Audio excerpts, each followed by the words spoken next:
أعوذ بالله من الشيطان الرجيم. بسم الله الرحمن الرحيم. الحمد لله رب العالمين بارئ الخلائق أجمعين باعث الأنبياء والمرسلين والصلاة والسلام والتحية والإكرام على سيدنا ومولانا أبي القاسم محمد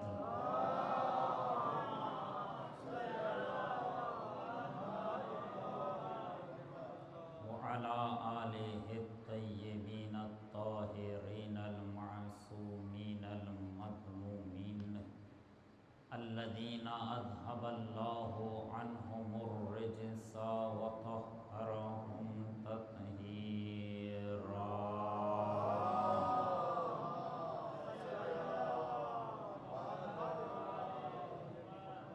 ولا سيما بقية الله أرواحنا لتراب مقدمه الفداء واللعنة الأبدية على أعدائهم أجمعين. أما بعد فقد قال الله الكريم في الذكر الحكيم. بسم الله الرحمن الرحيم. والفجر والليال عشر والشفع والوتر واللیل اذا یسر. صلوات.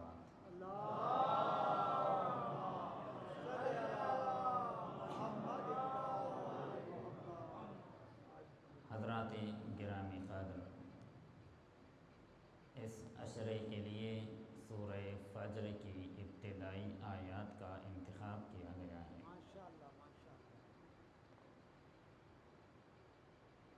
اس سورہ فجر کا ایک اور نام ہے اور وہ ہے سورۃ الحسین. اس سورہ کی خصوصیت یہ ہے کہ یہ سورہ حضرت حجت کے ذریعے سے شروع ہو رہا ہے اور امام حسین کے ذکر پر تمام ہو رہا ہے. والفجر سے بات شروع ہو رہی ہے اور میں نے پہلی مجلس میں بتایا تھا کہ روایت کے مطابق فجر سے مراد حضرت حجت ہیں. اور اس سورہ کے آخر میں سید الشہداء کا ذکر ہے. یا ایتھا النفس المطمئنہ ارجعی الی ربک راضیۃ مرضیہ فادخلی فی عبادی وادخلی جنتی. سفر یہاں سے شروع ہو یا یہاں سے شروع ہو، نتیجہ دونوں کا ایک ہی نکل رہا ہے، اور نتیجہ ہے پروردگار عالم کے صفات کی حکومت روئے زمین پر، یا اور سادہ کر دوں آسمانی حکومت زمین پر، کہ جو حضرت حجت علیہ السلام کے ذریعے سے پروردگار عالم اس پوری زمین پر حکومت الہیہ کا پرچم لہرا دے گا. اور جب تک یہ نہ ہو قیامت بھی نہیں آئے گی. کہ میں نے شروع کی مجالس میں کہا تھا، یہاں پر یہ بات کہنا چاہ رہا ہوں کہ پروردگار عالم نے قیامت کو بھی روک دیا ہے ایک شخص کے انتظار میں. گویا قیامت بھی حضرت حجت کی منتظر ہے کہ جب تک پوری روئے زمین پر حکومت قائم نہ ہو جائے، پروردگار عالم کی حکومت، پروردگار عالم کے صفات کی حکومت، پروردگار عالم کے دین کی حکومت، اس وقت تک قیامت بھی نہیں آنے والی. چونکہ پروردگار عالم نے جہان کو خلق ہی اس لیے کیا ہے، اس دنیا کو بنایا ہی پروردگار عالم نے اس لیے ہے کہ پوری دنیا پر پروردگار عالم کی حکومت کا پرچم لہرا جائے. والذی ارسل رسولہ بالہدی ودین الحق لیظہرہ علی الدین کلہ ولو کرہ المشرکون، یا بعض جگہوں پر ولو کرہ الکافرون۔ وہ پروردگار وہ ہے کہ جس نے نبی کو بھیجا ہدایت کے ساتھ اور دین حق کے ساتھ، تاکہ وہ نبی پوری روئے زمین پر اللہ کے دین کو نافذ کر دے، تاکہ چاہے مشرکین کو کتنا ہی ناگوار کیوں نہ گزرے، چاہے کافرین کو کتنا ہی ناگوار کیوں نہ گزرے۔ اس کا مطلب یہ ہے کہ جب حکومت قائم ہوگی یا مشرکوں کو برا لگے گا یا کافروں کو برا لگے گا۔ اس کا مفہوم یہ نکلے گا کہ اگر کسی کو اس حکومت سے کوئی الجھن ہے، یا وہ مشرک ہے یا وہ کافر ہے، جو بھی صاحب دل ہے وہ اس حکومت کا انتظار کر رہا ہے، کسی بھی معنی میں ہو، کسی بھی جگہ پر ہو، چونکہ یہ حکومت فطرت کی آواز ہے، یہ نظام فطرت کی آواز ہے۔ اگر آج سے پہلے یہ بات کہی جاتی تو شاید لوگ نہ سنتے یا قبول نہ کرتے۔ آج کے زمانے میں قبول کرنا کتنا آسان ہے کہ جب روایات میں آیا ظہور سے پہلے یہاں والے وہاں چلے جائیں گے، وہاں والے یہاں آ جائیں گے۔ جب ہمیں یہ باتیں بتائی جاتی تھیں تو ہم سوچا کرتے تھے یہ کیسے ممکن ہے کہ یہاں والے وہاں چلے جائیں، وہاں والے یہاں آ جائیں۔ آج ہم اپنی آنکھوں سے دیکھ رہے ہیں، یہاں والے وہاں جا رہے ہیں، وہاں والے یہاں آ رہے ہیں۔ چونکہ یہ فطرت الہیہ کا دین ہے، جو بھی فطرت الہی پر چلے وہ ان کے راستے پر ہے۔ یہ جملہ کہہ رہا ہوں عزیزان گرامی، پروردگار عالم کے یہاں ذرہ برابر بھی رشتہ داریوں کو ملحوظ خاطر نہیں رکھا جاتا۔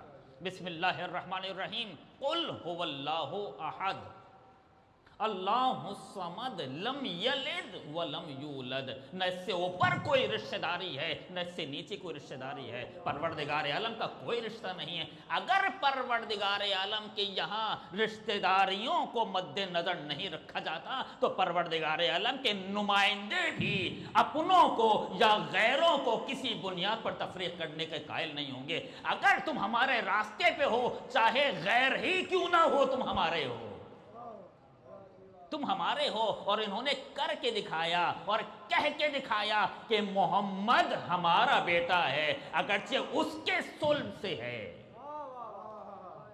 کہ کہہ کے دکھایا ہے۔ امیر المومنین علیہ السلام کا جملہ ہے کہ محمد ہمارا بیٹا ہے، چونکہ ہمارے راستے پر ہے۔ اور اگر کوئی اپنا بھی ہو تو ان کے راستے پر نہیں ہے تو اس کا ان سے کوئی تعلق نہیں ہے۔ ظہور سے پہلے علامتوں میں سے یہ ہے کہ جب حضرت کی حکومت قائم ہونے والی ہوگی، چونکہ کل جو میں آپ کے سامنے روایت پڑھ رہا تھا، تغربلوا ثم تغربلوا ثم تغربلوا، تمہیں چھانا جائے گا، پھر چھانا جائے گا، پھر جانا جائے گا، یہاں تک کہ خالص ناخالص سے جدا ہو جائے گا۔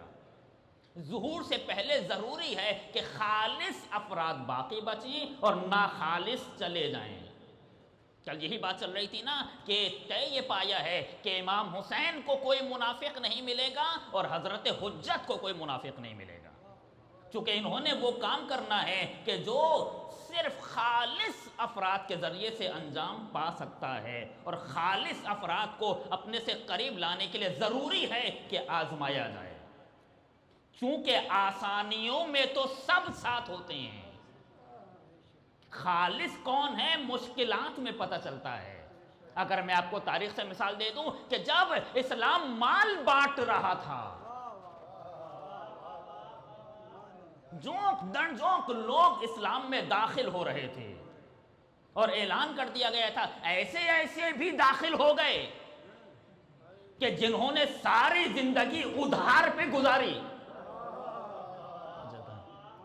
ایسے ایسے بھی آ گئے کہ جنہوں نے ساری زندگی قرضوں پہ گزاری، ایسے ایسے بھی آ گئے کہ جنہیں نہانا بھی نہیں آتا تھا، ایسے ایسے بھی آ گئے کہ جنہیں طہارت کرنا نہیں آتی تھی، غریب فقیر، چونکہ جب اسلام مال بانٹ رہا تھا تو لوگ مال و دولت کی لالچ میں آ گئے، ابھی اسلام بانٹ رہا تھا تو آ گئے، لیکن جب اسلام نے کچھ مانگا تو شعب ابی طالب میں کچھ افراد بچے ہیں، کچھ افراد بچے ہیں جو خالص ترین افراد ہیں، داخل تو بہت سے ہوئے تھے لیکن گئے کہاں یہاں سے؟ چونکہ اب تک آسانیوں کی بات ہو رہی تھی، اسلام دے رہا تھا، آج اسلام نے کچھ مانگا ہے تو بس خالص لوگ بچے ہیں۔ اب مجھے یہاں جملہ کہنے دیں، صرف ایک جملہ، چونکہ شعب ابی طالب کے بات آئی ہے، خالص افراد رہ گئے ہیں۔ اسلام جب ظاہری اعتبار سے کمزور تھا، اس وقت پہچانا گیا کہ پیغمبر کا اپنا کون تھا۔ توجہ چاہتا ہوں، کون تھا پیغمبر کا اپنا؟ خدیجہ۔ کون تھا پیغمبر کا اپنا؟ امیر المومنین۔ کون تھا پیغمبر کا اپنا؟ جناب سیدہ، کہ جنہوں نے 3 سال تک پتوں پر گزارا کیا۔ ابھی اسلام ظاہری اعتبار سے کمزور ہے تو مفاد پرست لوگ اسلام سے دور ہیں۔ اب بس یہ دیکھ لیجئے گا کہ شعب ابی طالب تک کون کون مسلمان ہوا اور کتنے افراد شعب ابی طالب کے بعد اسلام کی قدرت کے زمانے میں مسلمان ہوئے۔ جو بھی اسلام کی غربت میں مسلمان ہوا وہ اپنا، اور جو بھی اسلام کی قدرت کو دیکھ کر مسلمان ہوا، یہاں پر اس کے لیے توقف کیا جائے گا کہ یہ مسلمان کیوں ہوا ہے۔ بہرحال ابھی اسلام کمزور تھا تو لوگ اپنے اصلی چہرے دکھا رہے تھے، بلکہ کوئی تھا ہی نہیں، سب نے بائیکاٹ کیا۔ کتنے بڑے بڑے نام ہیں کہ جو بعد میں بڑے بڑے چہرے بنے ہیں اسلام کے، آج اسلام کا بائیکاٹ کر رہے ہیں، چونکہ اسلام ظاہری اعتبار سے کمزور ہے۔ اور یہی اسلام جب خیبر کے معرکے تک پہنچا، توجہ چاہتا ہوں، ابھی اسلام کمزور تھا، ابھی کھانے کے لیے کچھ نہیں تھا، تو بہت ہی چند افراد، گنے چنے معدودہ افراد پیغمبر کے ساتھ کھڑے ہوئے ہیں۔ لیکن جب بات خیبر اور قدرت تک پہنچی ہے، پھر وہ بھی علم لینے آ گئے۔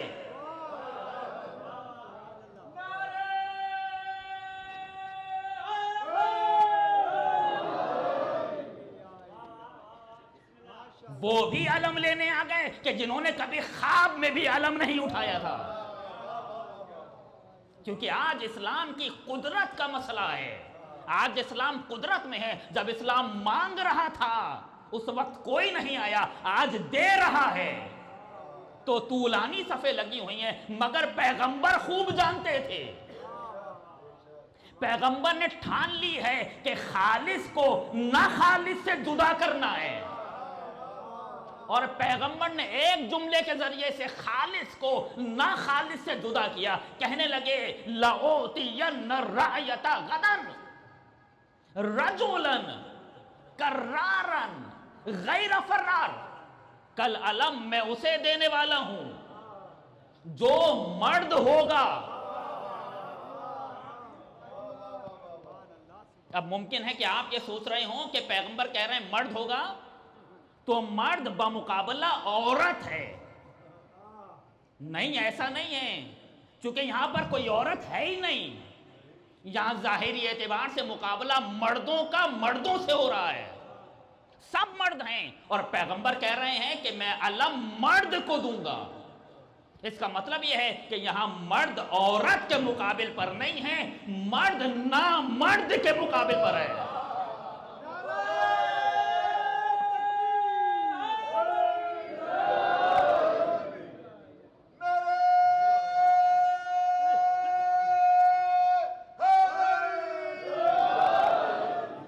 لَأُعْطِيَنَّ الرَّعْيَةَ غَدًا، کل میں علم اسے دوں گا۔ پیغمبر کیا کر رہے ہیں؟ خالص کو ناخالص سے جدا کر رہے ہیں۔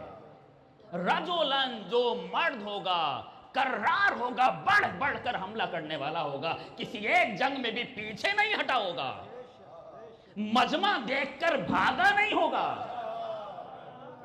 مال غنیمت دیکھ کر فرار نہیں کی ہوگی، جو صرف خدا کے لیے لڑتا ہوگا، وہ اللہ سے محبت کرتا ہوگا، یحب اللہ، وہ اللہ سے محبت کرتا ہوگا، اللہ اس سے محبت کرتا ہوگا، غیر فرار، وہ بھاگنے والا نہیں ہے۔ توجہ چاہتا ہوں، وہ بھاگنے والا نہیں ہے۔ ایک جملہ کہہ دیں، وہ ایسا کرار تھا کہ آج اس کی کتنی نسلیں گزرنے کے بعد جب اس کا بیٹا مقابل پر آیا، اور انہی کے مقابل پر آیا جس کے مقابل پر وہ کھڑے ہوئے تھے، کل بھی خیبر والے مقابل پر تھے، آج بھی خیبر والے مقابل پر ہیں، کل مولا مقابل پر تھے، آج مولا کا خادم مقابل پر ہے۔ دنیا سوچ رہی تھی شاید تاریخ نے ایسے ہی لکھ دیا ہو، شاید کسی نے مبالغہ کر دیا ہو، شاید زیادہ روی ہو گئی ہو، مگر جو پڑھا تھا وہ اور تھا۔ دیکھا تو معلوم ہوا جب خادموں کا عالم یہ ہے تو مولا کا عالم کیا ہوگا۔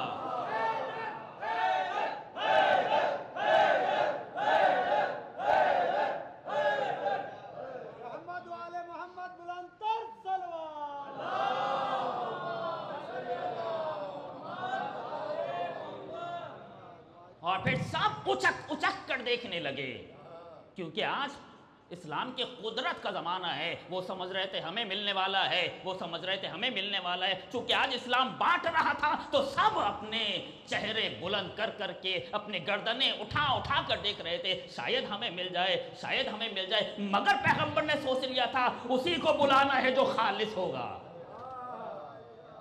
اور پھر پیغمبر نے اسی کو بلایا جو ہر معرکے میں خالص تھا، اور پیغمبر نے اسے علم دیا، اور پھر انہوں نے علم لینے کے بعد ایسی علمداری دکھائی کہ آج اس کی نسلوں تک میں علمداری آئی۔ اس علمدار کی ایک شبیہ کربلا میں نظر آئی۔ توجہ چاہتا ہوں، یہ وہی علمداری کا تسلسل ہے جو خیبر سے شروع ہوا، جو بدر سے شروع ہوا، جو احد سے شروع ہوا، جو خیبر تک پہنچا، خیبر کے بعد پھر کربلا تک پہنچا۔ اور اس علمدار نے کیا علمداری دکھائی، اپنے ایک ہاتھ سے خیبر ایسے اکھاڑ کر پھینکا۔ توجہ چاہتا ہوں کہ خیبر والے اتنی دور تک بھاگے کہ پھر پوری تاریخ میں ہمت نہیں ہوئی۔ توجہ چاہتا ہوں ایسے چھپے کہ پھر سامنے آ نہ پائے، مگر تاریخ گزرنے کے ساتھ درد کم ہوتا رہا۔ توجہ چاہتا ہوں تاریخ گزرنے کے بعد، چونکہ درد تو کم ہوتا رہتا ہے نا جیسے جیسے وقت گزرتا ہے، تاریخ گزرنے کے بعد درد کم ہوتا رہا، یہاں تک کہ بھول گئے کہ مار کس سے کھائی تھی۔ ایک مرتبہ پھر جرأت کی، مگر سلسلہ ایسا چھوڑا تھا، نسل اتنی پاک چھوڑی تھی کہ نہ جانے کتنی نسلیں گزرنے کے بعد جب بیٹا مقابل پر آیا تو کل بھی قلعوں میں چھپ رہے تھے، آج بھی قلعوں میں چھپ رہے ہیں۔ فرق اتنا ہے، کل قلعے میں چھپ رہے تھے، آج بنکر میں چھپ رہے ہیں۔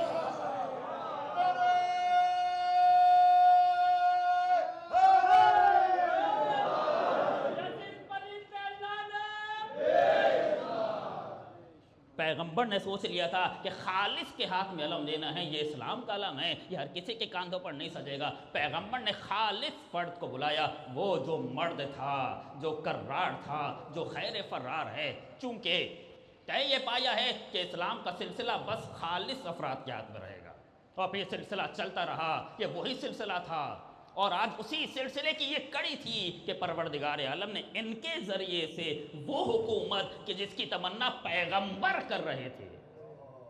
اب یہ جملے کا میں معنی اور وضاحت نہیں کر پاؤں گا، بزرگ تو جانتے ہی ہیں، جوانوں کے لیے کبھی موقع ملا تو عرض کروں گا۔ یہ وہ حکومت ہے جس کی تمنا انبیاء کر رہے تھے، یہ وہ حکومت ہے کہ جس کی تمنا پیغمبر کر رہے تھے، یہ وہ حکومت ہے کہ جس کی تمنا امیر المومنین کر رہے تھے، یہ وہ حکومت ہے جس کی تمنا امام حسن اور بعد والے سارے امام کر رہے تھے۔ آج سب کی تمنا پوری ہونے جا رہی ہے، انشاءاللہ سب کی تمنا پوری ہو جائے گی۔ اسی لیے کہتے ہیں کہ حضرت حجت کا کام سب سے زیادہ سخت ہے، سب سے زیادہ سخت ہے، چونکہ کام بہت سخت ہے۔ اگر سخت کام کرنے کے لیے جائے تو انسان کو افراد بھی ایسے ہی چاہیے ہوتے ہیں۔ اگر جوانوں کی زبان میں کہا جائے سادہ سا کام ایسے ہی ہو جائے گا، لیکن اگر کوئی بڑا کام کرنے جاتا ہے تو انسان کہتا ہے مجھے کمیٹڈ افراد چاہیے۔ حضرت حجت کو بھی ایسے افراد کی ضرورت ہے کہ جو مفاد پرست نہ ہوں، جو اگر آسانیوں میں کھڑے ہیں تو مشکلات میں بھی کھڑے ہوں، انہیں جدا کرنا ہے، خالص کو ناخالص سے الگ کرنا ہے۔ کیسے الگ ہوں گے؟ تو غربلو ثم تو غربلو ثم تو غربلو، تمہیں آزمایا جائے گا، نہیں چھانا جائے گا، پھر چھانا جائے گا، پھر چھانا جائے گا۔ خبردار جوانوں، پریشان نہ ہونا، مایوس مت ہونا۔ امتحان ہے، دینا ہے۔ کیوں دینا ہے؟ تاکہ خالص افراد بچ جائیں۔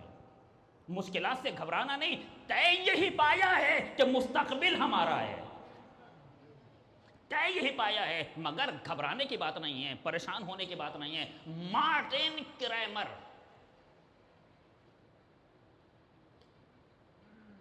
انقلاب اسلامی کے بعد 1983 میں اسرائیل میں ایک کانفرنس ہوئی ہے شیعہ شناسی کے موضوع پر۔ میں جوانوں سے یہ بات کہہ رہا ہوں، شیعہ شناسی۔ اس کانفرنس کا موضوع یہ ہے کہ یہ پہچانے کہ شیعہ ہے کون، چونکہ حکومت قائم ہو گئی ہے۔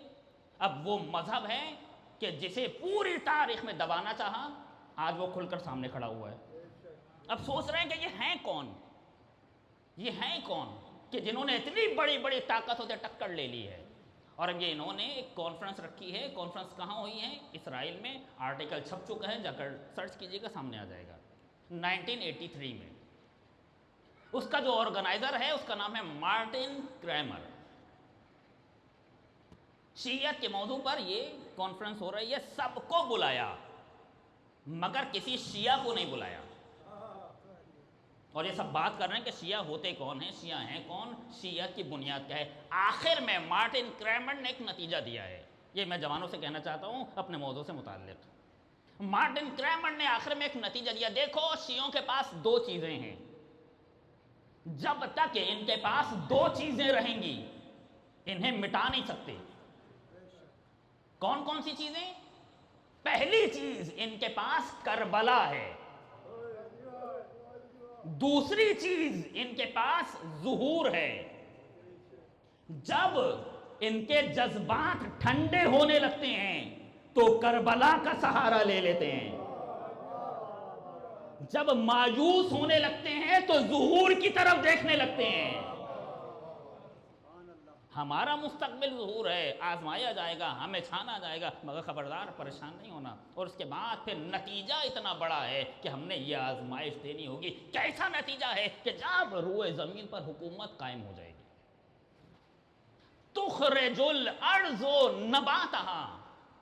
آج اگر آپ باہر نکلیں تو کتنی جگہوں پر زمین خشک ہے، بنجر ہے یا خشک ہے۔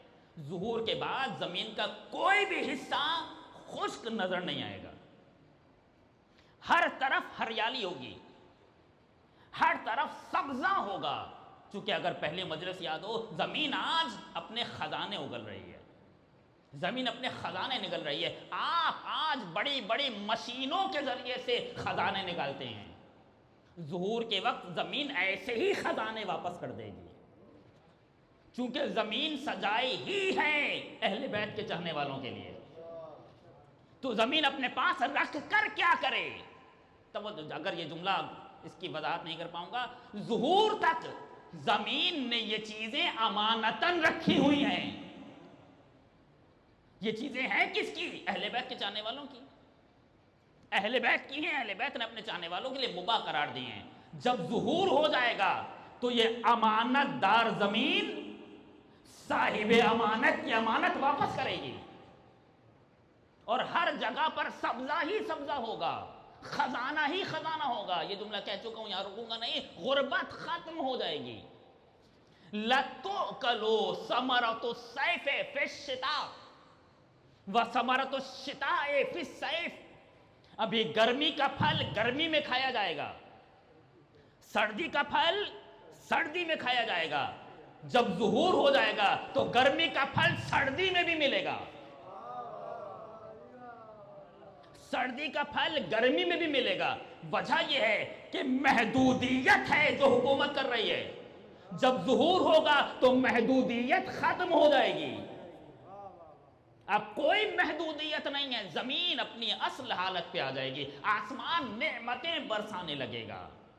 اب زمین اپنی اصلی حالت میں ہے، چونکہ پروردگار عالم نے جس چیز کو، زمین کو جس مقصد کے لیے خلق کیا تھا، زمین پر وہ کام ہو گیا۔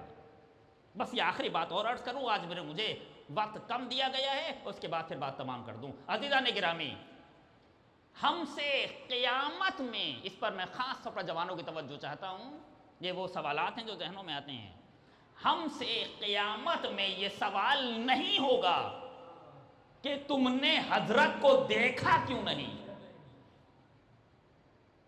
کسی بھی روایت میں نہیں ہے۔ نہ قبر میں سوال ہوگا کہ تم نے حضرت کو دیکھا کیوں نہیں، نہ قیامت میں سوال ہوگا کہ تم نے حضرت کو دیکھا کیوں نہیں۔ سوال یہ ہوگا کہ تم نے حضرت کی اطاعت کیوں نہیں کی۔ قیامت میں سوال ہوگا کہ تم نے حضرت کی اطاعت کیوں نہیں کی، کیونکہ دیکھنا الگ ہے، اطاعت کرنا الگ ہے۔ کتنے ایسے تھے جو دیکھ رہے تھے مگر اطاعت نہیں کر رہے تھے، کتنے ایسے تھے کہ اطاعت میں اتنا آگے تھے کبھی دیکھا بھی نہیں تھا، اور پیغمبر فرما رہے تھے کہ مجھے خوشبو آ رہی ہے، کبھی دیکھا بھی نہیں ہے مگر اطاعت میں اتنا آگے ہیں۔ اویس کرانی کے پیغمبر فرما رہے ہیں کہ مجھے اویس کرانی کی خوشبو آ رہی ہے۔ اطاعت ایسی چاہتے ہیں، کون نہیں چاہتا کہ اللہ کی حجت کو دیکھے، مگر اللہ نہیں چاہتا، اللہ نے موانے بنائے ہیں، ہم کیا کریں۔ چاہتے یہ تھے اویس کرانی کے پیغمبر کی زیارت ہو جائے، اور ماں نے کہا تھا خبردار مغرب سے پہلے واپس آ جانا۔ جب اویس کرانی گئے ہیں تو پیغمبر گھر پہ نہیں ہیں، تھوڑا انتظار کیا، لیکن چونکہ ماں کا حکم تھا بغیر زیارت کیے واپس آ گئے۔ بتانے والے بھول گئے مگر پیغمبر کو یاد رہا،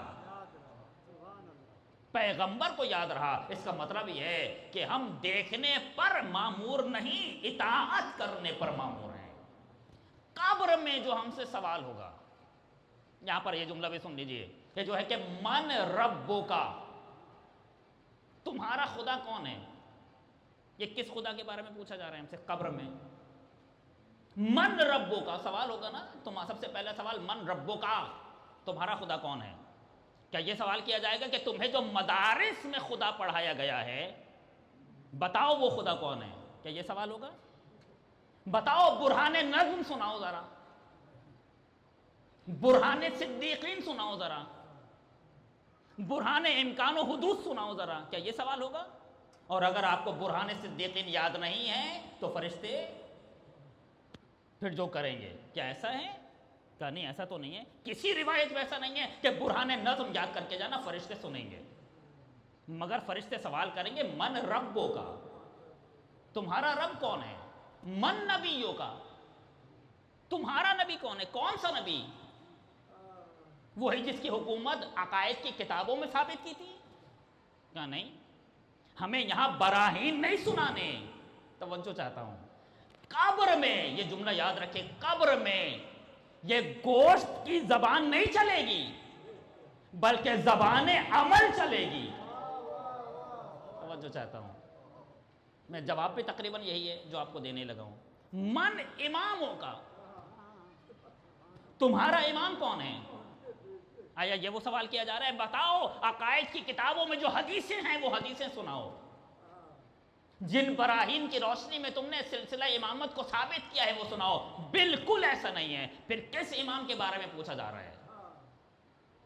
من ربو کا، تمہارا خدا کون ہے، یہ بتاؤ کہ تم کس خدا کی عبادت کرتے تھے۔ ممکن ہے کہ زبان پر کچھ ہو، عبادت کسی اور کی ہو، جس طرح سے مشرکین کیا کرتے تھے، ہاتھوں میں بت لے کر نمازیں پڑھا کرتے تھے، یہی تھا نا۔ زبان پر کچھ اور ہے، عمل میں کچھ اور ہے، یہ بتاؤ کہ تم نے زندگی بھر کس خدا کی عبادت کی ہے۔ ممکن ہے تم کہتے رہے ہو کہ اللہ وحدہ لا شریک تمہارا خدا ہے، مگر بتاؤ زندگی بھر اطاعت کس کی؟ ممکن ہے کہ تم کہتے ہو کہ محمد میرے نبی ہیں، زبان سے کہتے ہو، مگر چونکہ تم نے زندگی بھر ان کی نبوت میں شک کیا اور بار بار شک کیا جو تاریخ میں موجود ہے، تو لہٰذا ہم تمہارا یہ جواب قابل قبول نہیں کریں گے۔ یہاں زبان اور تمہارا عمل ایک ہونا چاہیے، یہاں منافقت نہیں چلے گی۔ زندگی بھر ممکن ہے کہ تم منافقت کے سہارے آگے بڑھتے رہو، مگر قبر میں منافقت چلنے والی نہیں ہے، قیامت میں منافقت چلنے والی نہیں ہے۔ من اماموں کا، یہ بتاؤ تمہارا امام کون ہے، کس کو تم نے اپنا امام مانا، کس امام کے پیچھے چلتے رہے؟ ممکن ہے کہ زبان سے کسی اور کو امام کہہ رہے ہو، عمل میں کسی اور کے پیچھے چل رہے ہو، زبان سے انہیں بڑا سمجھ رہے ہو، جھک کسی اور طاقت کے سامنے رہے ہو، تو ہم یہ جواب تمہارا قابل قبول نہیں ہے۔ لہذا کبھی بھی یہ سوال نہیں ہوگا کہ تم نے دیکھا یا نہیں، یہ سوال ہوگا کہ تم نے ان کی اطاعت کی یا نہیں۔ حضرت غیبت میں کیا کریں، کیسے رابطہ برقرار کریں؟ ہر چاہنے والے کی چاہت ہے کہ حضرت سے رابطہ برقرار ہو جائے۔ بس آخری بحث اور بس مسائل کی منزل، آج چونکہ جلوس آنا ہے ختم کر دوں گا میں، کہہ رہے ہیں 11 بجے ایک اور آئے گا، ایک اور صلوات بر محمد و آل محمد۔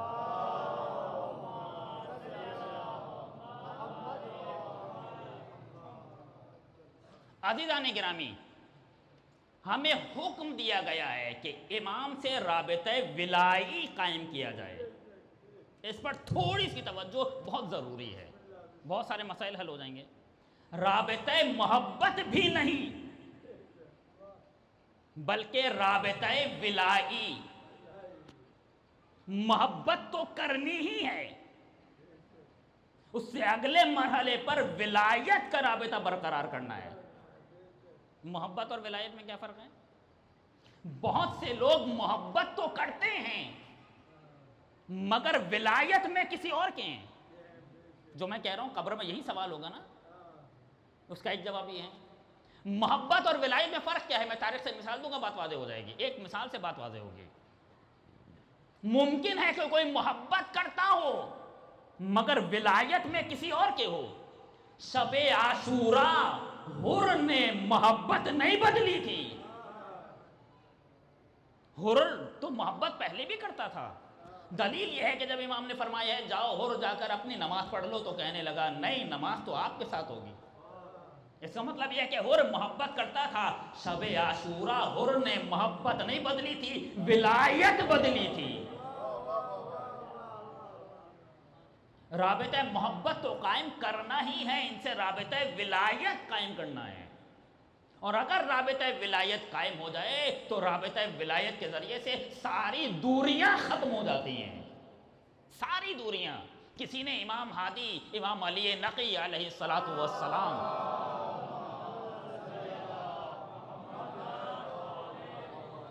اس پر جوان خاص توجہ کریں کہ بہت سارے مسائل حل ہو جائیں گے، جو ذہن میں شبہات ہیں وہ حل ہو جائیں گے۔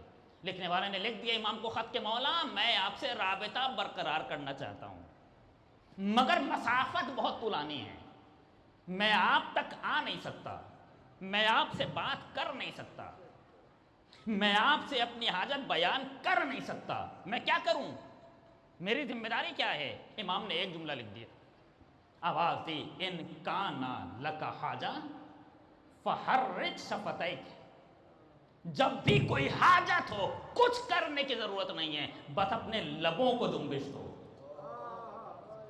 یہاں تمہارے لب ہلے اور ہم تک بات پہنچی۔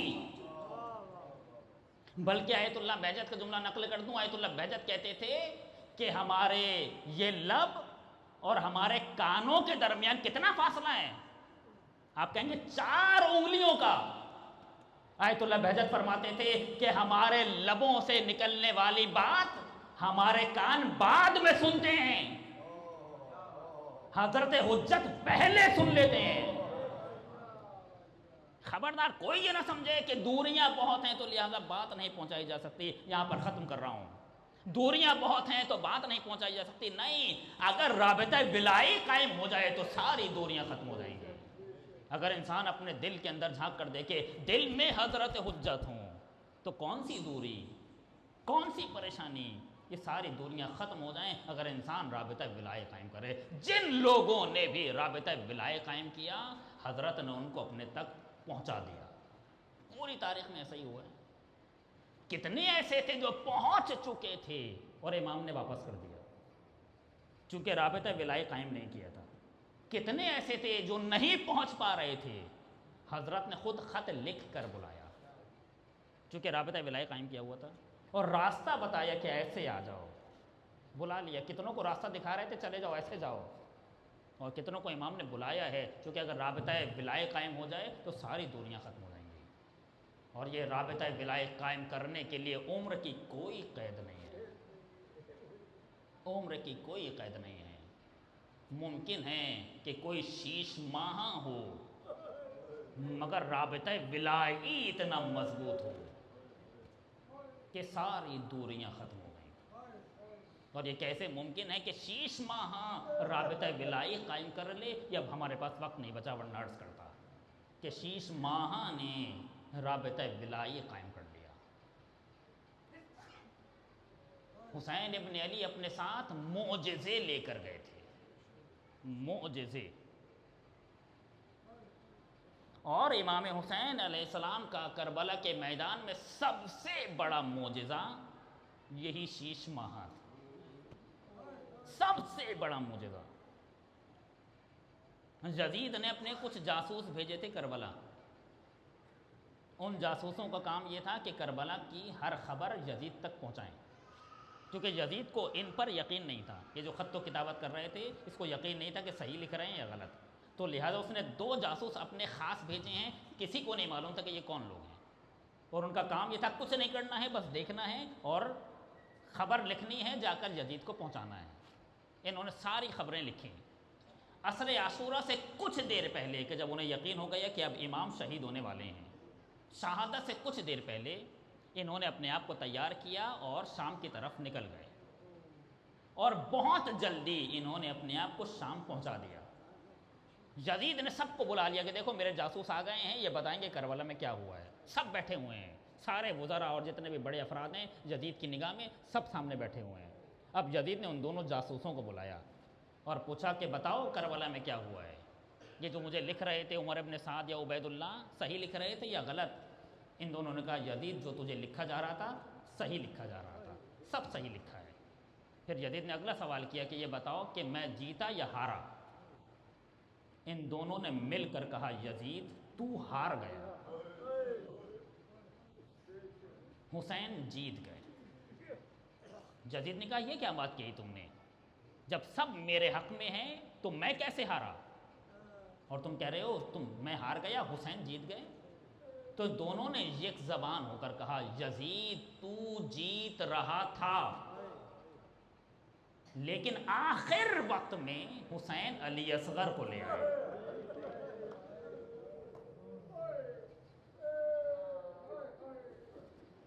اب یہ بچہ بتائے گا کہ تو گناہ گار تھا، حسین بے گناہ تھے، جس کی جو حاجت ہے اس باب الحوائج سے مانگ لے۔ یہ چھوٹا سا بچہ چھوٹے چھوٹے ہاتھوں سے بڑے بڑے کام کروا دیتا ہے۔ حسین کو بہت محبوب تھا یہ چھوٹا سا بچہ۔